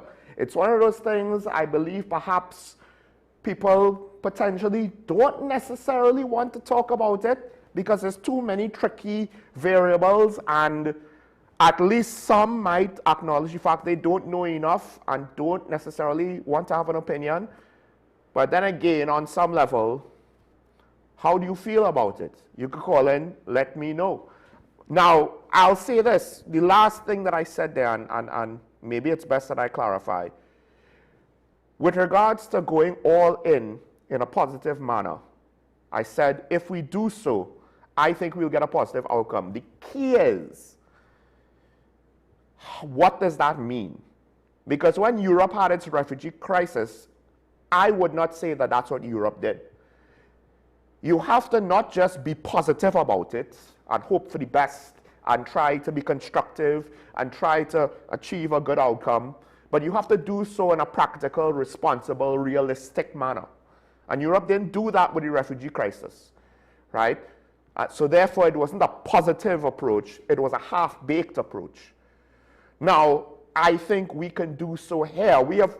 If you look around the world, there are various countries that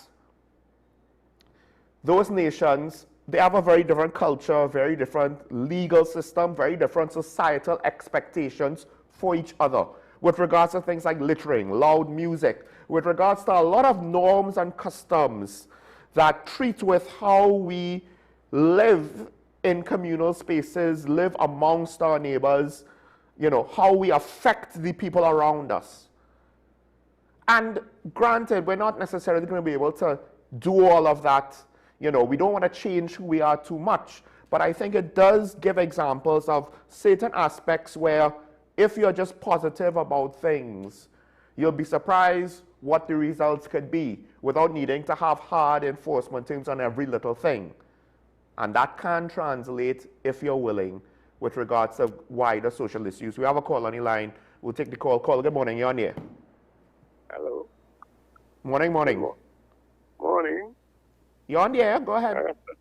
This lady who just spoke there knows that this is March. Does she know this is March? They had formed some committee in July. She has everything planned out. She knows that the only thing to stop her is a few things that the government has to do. This is the only thing to stop these people from coming back.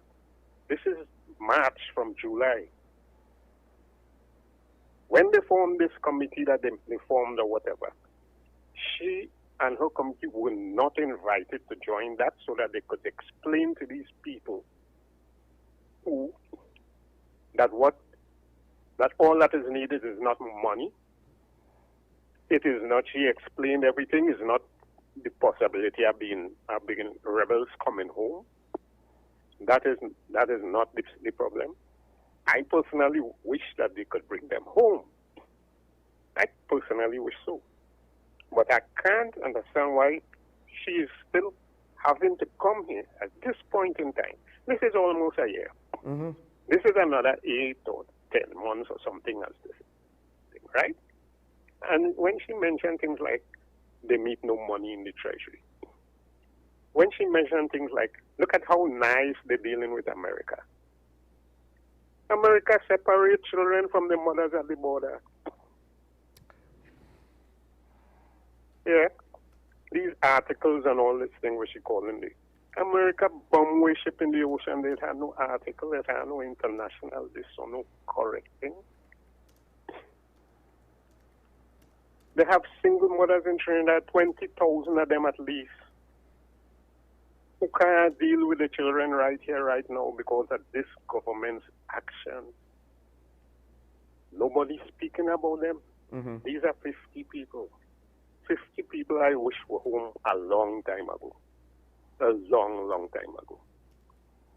But don't tell me you're not dealing politics when you praising up this woman who is not giving you a simple right.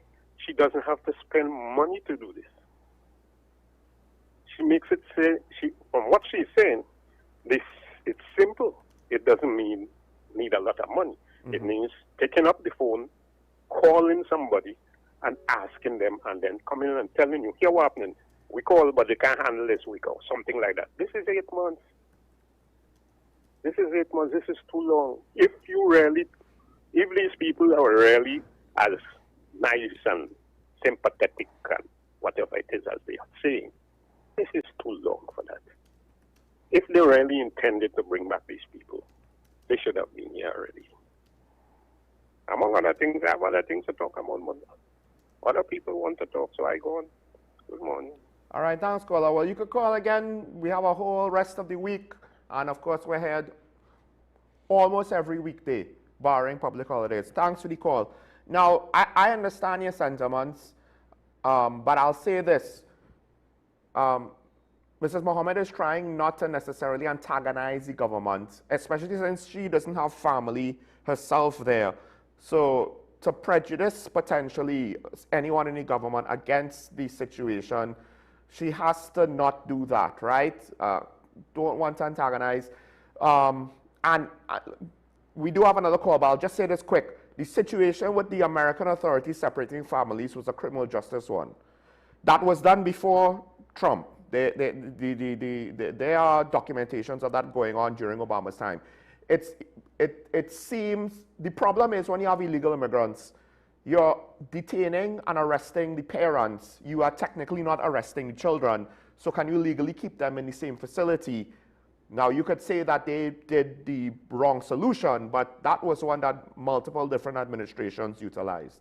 So it was never separating families per se. It was just one of those things that happened because with regards to their own citizens, the children don't go into the prisons with the parents. If there are no guardians to take the children, they go into the foster system. But because they're illegals, now you have a more complex situation with regards to American citizens, public services, and illegal citizens. What do you do? Right, sorry, Mr. San Fernando, been waiting. We'll take the call. Call, good morning. You on here? Morning, Sean. Morning. I want two things. You spoke, but two things I want to discuss quickly or comment on. When you talked about the nurses situation, right? Yeah. Earlier in the program. You know, that is the problem. We lack initiative in this country. That is one of the major problems. When we had that brouhaha on Friday, it was about initiative. And look through the Caribbean, Sean. Throughout the Caribbean, we have a medical staff shortage. Yes. From Jamaica comes straight down to Guyana. Nurses and doctors. And this is an opportunity for us in this country to look at that as another way of to solve one of our employment issues in Trinidad and Tobago.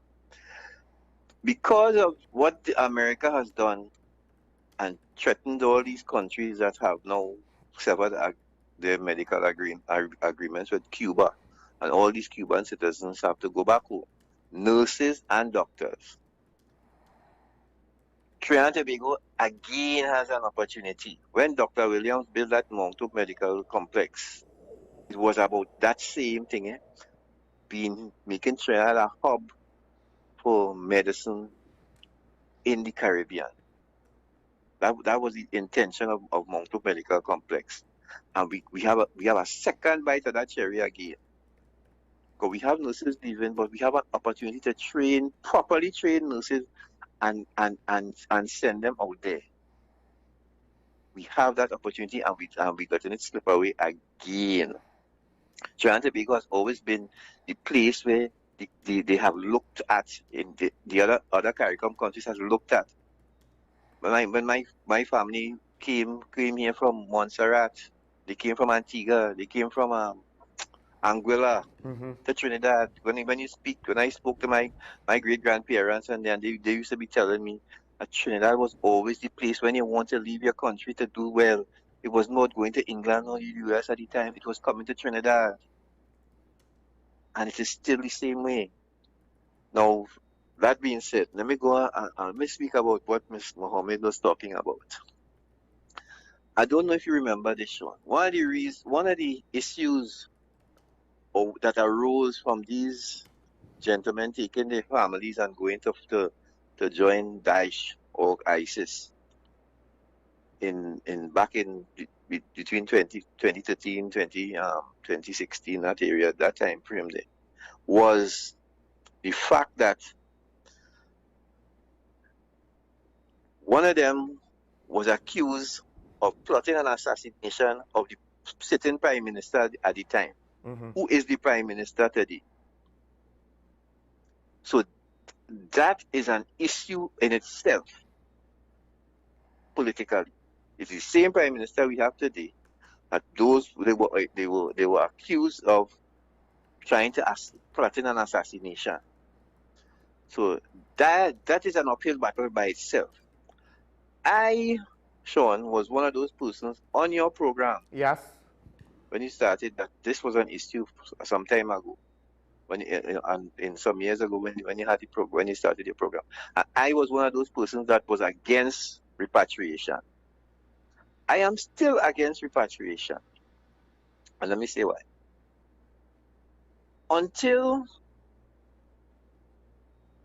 we don't complete anything in this country, we don't surveil anything properly, we don't monitor anything properly. My fear was those young people coming back here and falling back into the same trap that they got themselves in, that got them across in the first place. Anybody can tell me with any sort of certainty what happened to that imam that had that caliphate, that mini caliphate in Rio Claro that a lot of them came from? What's going on with that? What is the state of fundamentalism in the Islamic religion in Trinidad and Tobago as it is right now? Tell me that first, and then we can talk repatriation. I am afraid that nothing has changed. Even though you're not seeing things bubbling, nothing has changed, Sean. And it's because of that we might be bringing back people here, because since that time, a lot of them are adults now. A lot of them who went there, the children now are adults. We don't know what has happened in those camps in Syria and Iraq where they are. What is the situation in Trinidad and Tobago that we are going to bring them back into to cause mayhem? I could be wrong, Sean, but I am not willing to take the chance. I am not willing to take the chance. Have a good day, Sean. Thank you, caller. And I believe your last sentiment, that's the line, I guess you could say, that people find themselves on. And essentially, now I'm going to voice it directly, I am willing to take the chance. Now, of course, I am one. I am not 1.4 million. So this is a case where I am very much cognizant. My wishes can't supersede other people's wishes, right? That's why on some level, regardless of whether it's the right decision or not, and regardless of what direction the decision takes, right? I'm not saying in this situation repatriation or non-repatriation is right or wrong either way. I'm saying just whichever way the population goes. On some level, that's what a democracy is. And at the very least, if we're going to make a decision, whether right or wrong, at the very least, it should start with, but not necessarily limited to, a public consensus, right? Of course, more reasoned arguments could say, well, the public consensus doesn't have enough information, so it's not well informed. But if we're going to run the risk of making an uninformed decision, it needs to be one that the whole country, or as much as possible, makes, as opposed to just a minority of people. And that's the impasse, because you and I are just two individuals. I can't say that you're wrong because I can't guarantee the outcome. I will say that I am more confident in the fact that private stakeholders are willing to treat with this issue if they're given a chance to, and that the local Muslim community is willing to treat with this issue if given a chance to. Now, you brought up an interesting point, because we did have, and this is unfortunately the consequence for what happened in 1990. Whether we agree with it or not, you can't argue with the emotions of individuals, right? Laws could treat with actions, but not with unstated emotions, or emotions that you're not necessarily going to act out all of the time. We had that situation. And of course, we see what's going around in the world and we don't want to ignore it. And that's why I said we import a lot of our issues now, modern issues in 2026. To what extent does it apply here? You asked the question. You didn't state that it was. You asked the question. It is fair to ask. I suspect it's, even if there is elements of that, it's limited and isolated. Potentially non-existent. The international community and how it treats with radical Islam has, on some level, evolved. Evolved for the better, evolved for the worse, I'm not sure, right? Right now, that's not necessarily outside of Iran. It doesn't have quite the same weight with regards to what's going on around the world. I could be wrong. But locally, rather than over-indexing on one situation, I am willing to look at the entire history of the country and all of the people involved who were not involved in the 1990 coup, in the 1990s coup. And now we have to ask ourselves, and this is where I say at times, we are dependent on systems to support other systems, and once one thing breaks down, the whole thing might break down. Because this should not be such a difficult question. We're supposed to have a law enforcement apparatus, not just the police service, but an intelligence agency, a national defense ministry, or ministries in this case, and various other arms of law enforcement. And that apparatus, if there was any sort of major security risk from religious fanatics, should move to resolve that, because religious fanaticism carries security risks. One of them being potential plots against the Prime Minister way back in her first term in office. Now, they never necessarily said that's where the security risk lies for the current administration. That's point number one.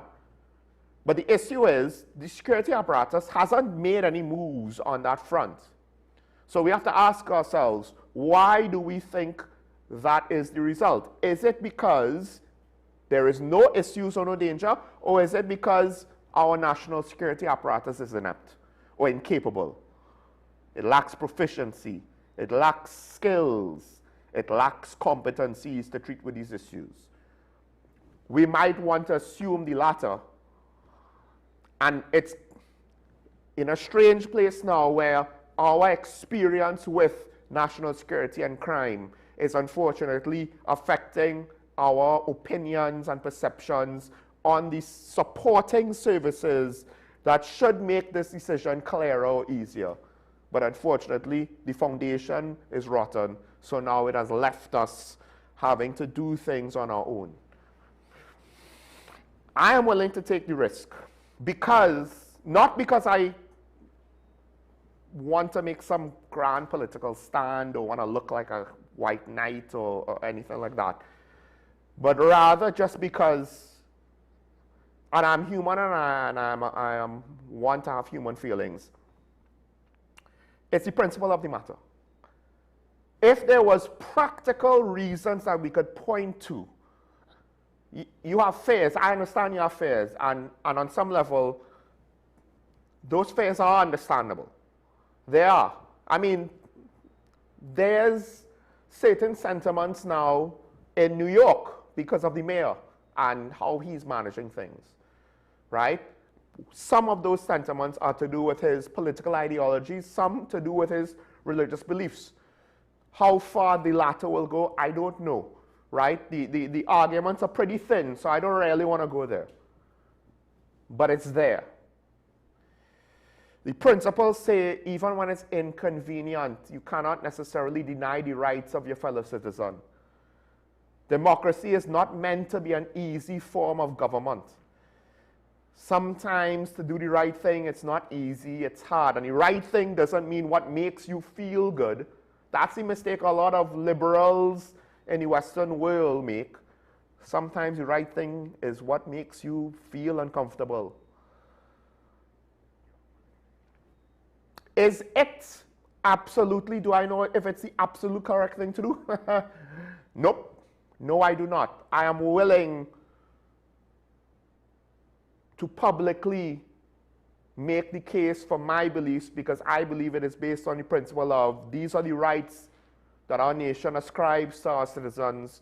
They have done directly of their own individual volition, nothing to warrant the denial of those rights, as far as I'm aware. Therefore,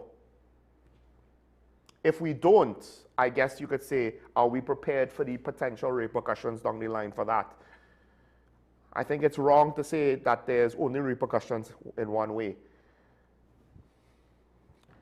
It's not an easy thing. This is an unprecedented situation, and even then, precedent might not make this situation easier to figure out. We do have a call on the line. Caller, good morning. You on here?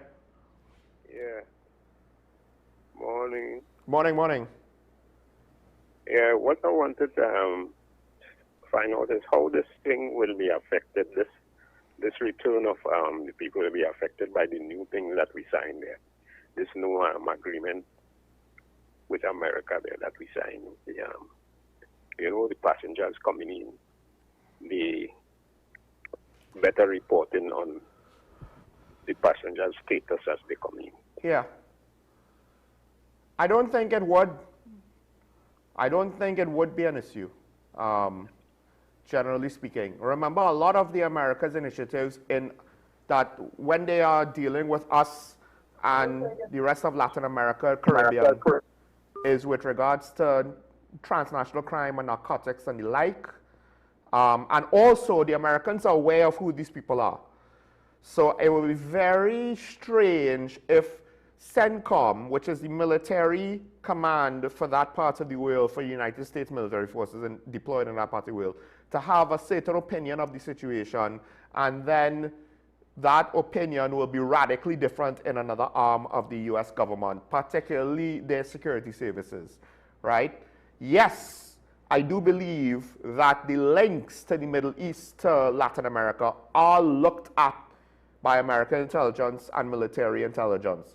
But they're very much aware of who these individuals are. So it's not as though it's going to be a new discovery that they're going to say, wait, we haven't looked into this or anything they like. I'll be surprised if that's the case, especially since the Americans have already assisted to and advocated for the repatriation of others to their home countries. The region is already destabilized. They don't want to add to the destabilization. A refugee camp cannot necessarily be a long-term stabilizing influence, right? Now, Mr. Sanfano did mention one other thing, and I'll close with this. He made a very good point. Because at first, when he mentioned the Cuban situation, my first inclination was to think, well, we'll be better off if the Cuban situation resolves in a way in a positive way for America, insofar that it will then allow us to continue on with our relations with Cuba moving forward, right? That's a very selfish stance to take. I understand that, but I'm just saying this is how we'll be better off. Now, with regards to Mr. Sanfanano's proposal of being a regional educational hub for medical practitioners, like nurses, and maybe even doctors, yes, there is that. There is a nursing shortage. Our economic situation is not necessarily their economic situation. However, the only caveat is they might have their own economic issues with regards to keeping and retaining and training their nurses, right? That might be similar to ours because their economies, as much as they see things like growth and the like, their tourism-based economies are not necessarily in a good way. And unfortunately, and this is one of the things I find very interesting, because we keep talking about, oh, first world countries, they like to take advantage of us in this way, that way, and the other way. But two things. One, everybody wants to go away, it seems, right? Either to England or the United States. And the people who complain about it don't say anything about the brain drain that happens. And part of that brain drain is our nurses going abroad. And you can't fault them for wanting to have a better life if life is too hard here in Trinidad. And if we don't solve our economic problems, more people might be in that boat. So what are we going to do? But some amount of regional integration, and this is where those who want to advocate for CARICOM, I understand, and I'll say the weakness of CARICOM is that we have our own individual agendas, our own individual political and foreign policy stances, and I get that. You could go in two directions. You can break apart because we want our sovereignty, and so any sort of alliance will cut into your sovereignty. Let's not misunderstand that. But that doesn't necessarily mean it's a bad thing. You can solve some of your issues with different political agendas by integrating more, by trying to put frameworks in place to formally treat with these individual perspectives and individual opinions and individual needs and how we perceive to be the best course of action to meet those needs. That comes with its own risks and its own negatives, because now if your own legislative assembly takes forever to get certain things done, imagine now some sort of combined alliance that has to be able to come to a consensus on certain things. But the potential is there, and that's what Mr. Sanfano was saying. The potential is there for our medical teaching facilities to facilitate staff across the Caribbean. The potential is there for our markets to combine together in order to give us bigger levels of economies of scale so that we could scale up production, so that we could scale up teaching, and then potentially, and maybe you need to do a feasibility study on this, but one of the issues we have, of course, is it's difficult to train all the specialists we need, given the size of our population, the size of our teaching facilities, right? And it's difficult to scale it up to make it practical to meet all these needs for all these various specialties and specialists, both in terms of doctors and nurses. That's one of the reasons why we get foreign nurses and foreign doctors, to some extent. But if we could treat the Caribbean as, in certain industries or certain fields, a single market, and we put things in place to do so formally, with infrastructure to support it, then that gives it the ability to scale things up a bit. And potentially by scaling things up a bit, we could solve some of the problems that we have because we are small island economies, small island populations, so a lot of things are limited because of the limitations of scale. Even in the United States, cities of 1 million don't have certain things. That's why at the end of the day, people fly across the country to go to various hospitals where they have specialist doctors of certain reputations or certain specialist hospitals like St. Jude's. You're not going to have a St. Jude's in New York and Chicago and LA, Seattle, Oklahoma, Baltimore, etc., etc. There's one St. Jude's, and if necessary, people from all over that country 300 million population, they converge there. We're not going to necessarily be able to scale up to that, but we could potentially meet our needs better collectively if we figure out a way to leverage the Caribbean as a single market and as a single population that potentially allows us to scale things up to a higher degree than if we were individual countries on our own. Remember I said yesterday, Moldova was pointing to the fact their population is only 2.3, 2.4 million, that it's hard for small nations now to remain independent in light of the types of security considerations that they have and in light of how the world is changing in 2026. And perhaps we're no different.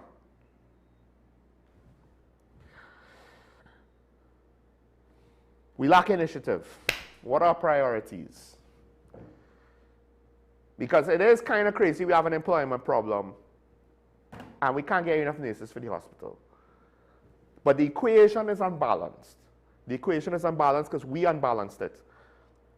We prioritized, yes, ghost gangs and CPAP. What about ghost workers and government agencies and ministries? We don't really want to solve the problems. We just want to be re-elected. And I say we because it's not just the politicians. It's their supporters.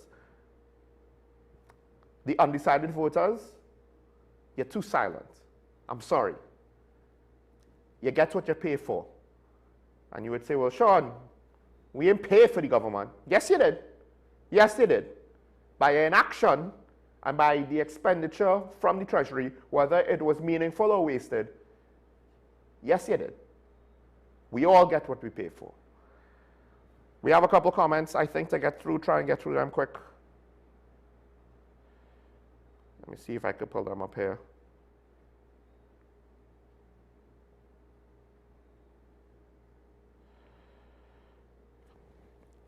Let's take the first comment.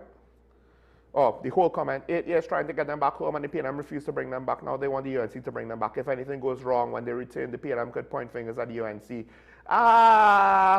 Yes and no. I think that's technically more than one issue. So I'm not necessarily going to say that the PNM would have a license to point fingers at the UNC. If it was Christians that went to war, I wonder if the Muslim community would have wanted them back. Well, you see, part of it is we have to understand, is it just because it's Muslims or is it because they have biological ties to people of the community, right? And there's a part of me that doesn't necessarily want to be so cynical with regards to religious, ethnic, and cultural groups. Because if we go down that path, that is how our politics remains as ugly as it is, whether justified or not. On some level, you have to be able to speak about these things reasonably, but I don't know if I'm necessarily, as much as obviously, yes, this did start off as a religious thing. I don't think it's only limited to that. That, to some degree, implies certain things that I don't think it's fair to imply on the wider Muslim community in Trinidad and Tobago. Implies certain things that you can't necessarily roll back if you say them out loud. Implies certain things that will naturally lead to division instead of multicultural integration and one democracy being unified as one nation state if we start to identify various groups as other. And the flip side, to be quite frank, Christianity gets a very ugly name or rap or reputation from non-Christians in this country. So there is that as well. As much as we seem to be somewhat of a majority Christian, not really, but a significant Christian population in this country, I don't know if it's the largest religion. It's not technically one denomination, but I don't think it's clear-cut because the challenges and how these religions are perceived, it's similarly, can be perceived similarly negatively, but in different ways for different reasons. So the comparisons aren't so equal. But no, I don't think if anything goes wrong, there's license for the PNM to blame the UNC, because one of the reasons why things might have gone wrong was because it took so long to bring them back. And that does speak to the fears of Mr. San Fernando, but I still believe what I believe. We'll see what happens. This is Talking Point on WSND Content Capital. Thanks to the callers, thanks to the commenters. We're over time, so we end things here. We'll continue conversations tomorrow. Of course, the good lady will be joining me. She always prefers a more economic and technical slant. We'll continue conversations tomorrow. We'll see what tomorrow brings. But I meant what I said.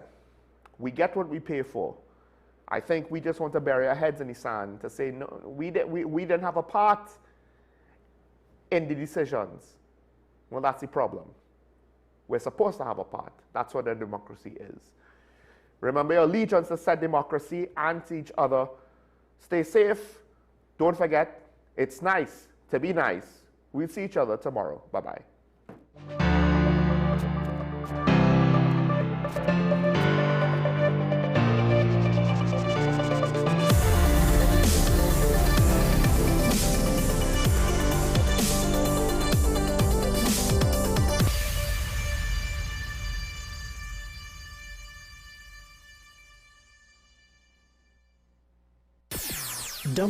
WESN